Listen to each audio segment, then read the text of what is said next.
which we maintain focus on a singular task, and how to block out time when no interruptions will be allowed. So please join me in giving a warm welcome to Connie.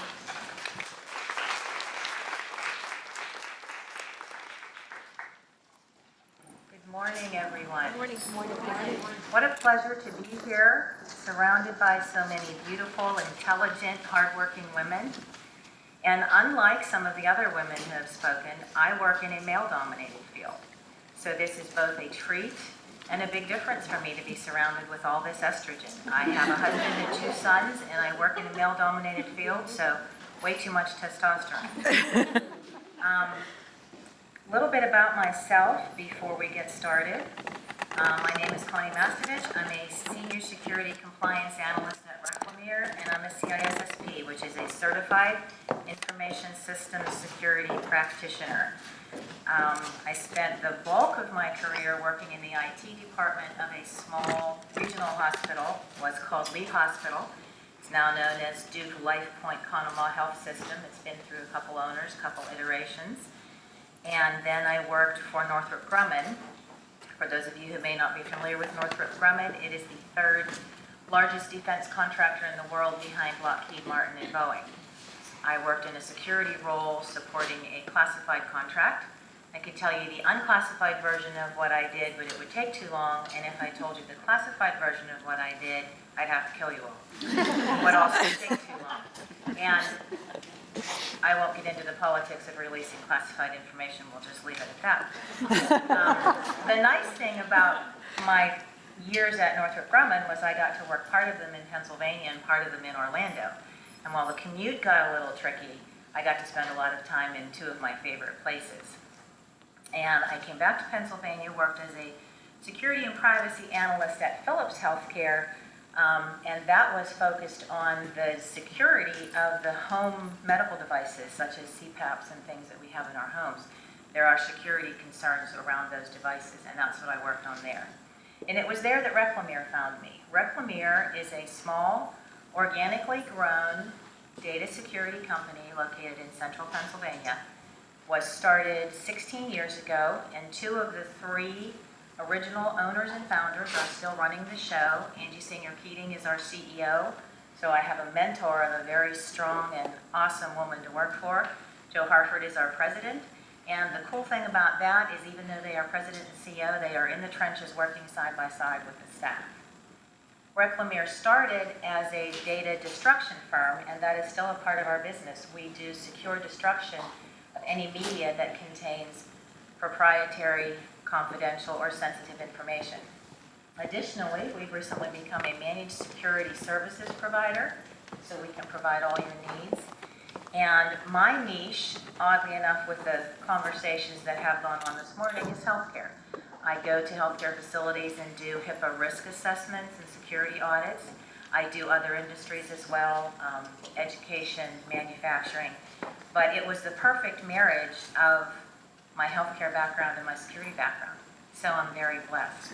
Reclamere is located in Tyrone, which is in the central part of the state. And I think we take for granted the beauty of our state. I had the opportunity last week to ride the train from Johnstown, Pennsylvania, which is where I live, down to Philly. And the scenery is just gorgeous. And Tyrone in particular is nestled in the mountains, and you just look out the window. Well, I don't have a window because I work in the lab, but when I go out front to where the windows are, you know, you just look out at the mountains, and it's beautiful. I think we sometimes don't see what's right in front of us. And in the same way, we don't realize when we're doing our jobs how torn we are in how many different directions, and the damage that that does to our focus. And I'm also going to apologize right up front. I am recovering from a cold, so if I take a lot of drinks or start to cough, don't be concerned. Was glad I had a voice for today. So it's first thing in the morning. We've all had our coffee and our sweets, haven't had the sugar crash yet, so we're going to be a little interactive right here off the top. Without digging too deeply and taking too much time, I'm going to count to 3. I want to see how many women in this room can produce for me your cell phone. 1, 2, 3. Okay, don't put them down yet. Look around. Look at the women in the room that had their cell phone within a 3-second read. Oh, and Rachel, you have two. I have yours. If I didn't have mine, it would be in my hand. You too. I have hers. Hers is here too. And I have to say, before I go any further, that this whole presentation is kind of preaching to the choir, because I am as guilty or more guilty than anyone else of multitasking, and I have been accused of being a little too attached to my to my smartphone in particular.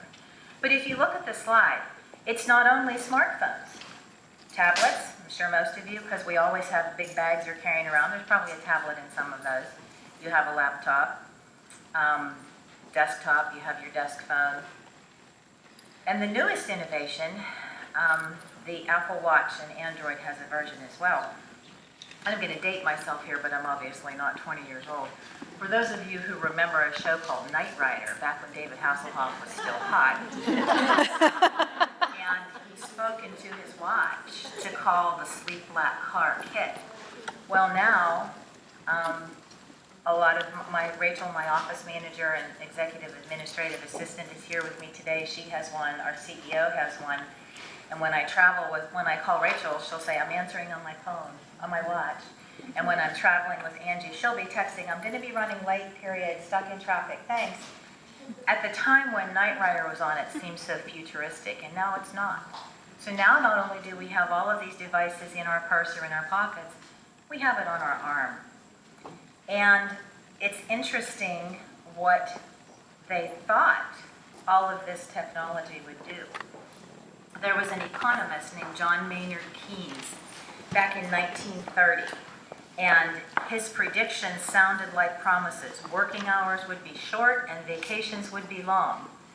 Don't we wish?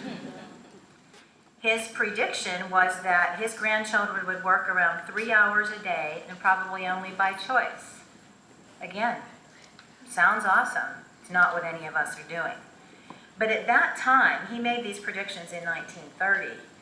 There were many technological and economic advances that had been made in the 20s that made his predictions seem to be sensible.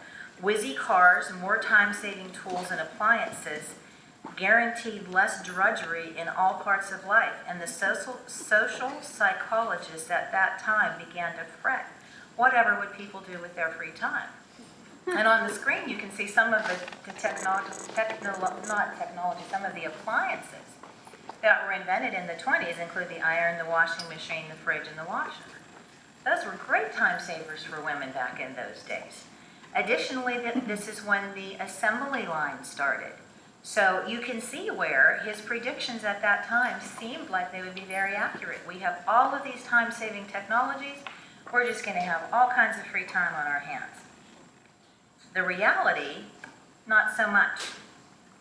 In the digital age, time is a precious commodity. We have all of these things, instant messengers, productivity apps that promise that our lives will be faster, easier, and more efficient, and yet we feel more busy and harried than ever.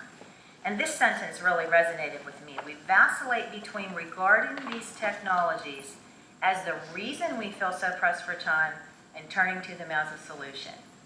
So if I didn't have to answer so many emails or answer that text, answer the phone, I could get so much more done. I could send an email and send a text.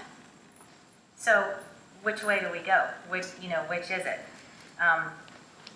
A psychologist by the name of Dr. Bridget Ross wrote a very interesting blog on her website. Does technology actually save us time? And there's good and bad. And as you can see by my career path, I've been involved in IT for most of my life. I'm a self-professed geek. I like gadgets. I like computers. I like technology. My husband, on the other hand, should have been born in 1850 when he could just kill the deer and throw it on the fire. Because this is my field and this is what I do, and he can barely open an email attachment. But the man can build a house, and he can plumb, and he can wire. So we all have our own skill set. So it's not that I'm bashing technology by any means, but we have to use it to our advantage, not let it use us. The good, everything I do, I can do faster because of computers. Absolutely. But what do? The first couple hours you walk into the office, you check your emails. And then you check your social media, which is not just Facebook, but Instagram and Snapchat and LinkedIn and so on and so on. And then you might as well throw in this slide. This psychologist spoke to Candy Crush or Solitaire. I don't play those. I play Words with Friends.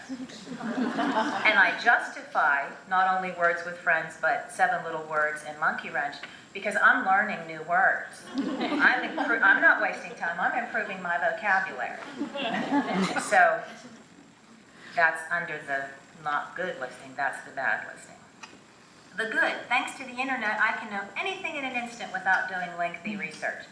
And if, for those of you of a certain age, you remember going to the library and having to look up a book and find information, or if you were lucky, maybe your parents had bought a set of encyclopedias that you had at home and you could go to the A through M and look it up. But now, it's all on the internet. Anything you need is at your fingertips, along with 1,000 distractions. Again, this psychologist talks about memes of cats. I'm not into memes of cats, but I do raise chickens. You can laugh at that, it's okay. I belong to several chicken blogs, which people also find amusing. But if I'm doing research for this presentation, for a client presentation or a project, and there's something on the screen about how to keep your hen from getting egg-bound or increase your egg production, I'm done. Down that rabbit hole we go, because that's what interests me. And of course, those who track the internet know what interests you. Chickens aren't going to come up on your blog and you think, really? You're interested in chickens? But if you're a dog lover or a sports fanatic, those are the things that are going to come up on your screen when you're researching your work project and entice you down that rabbit hole.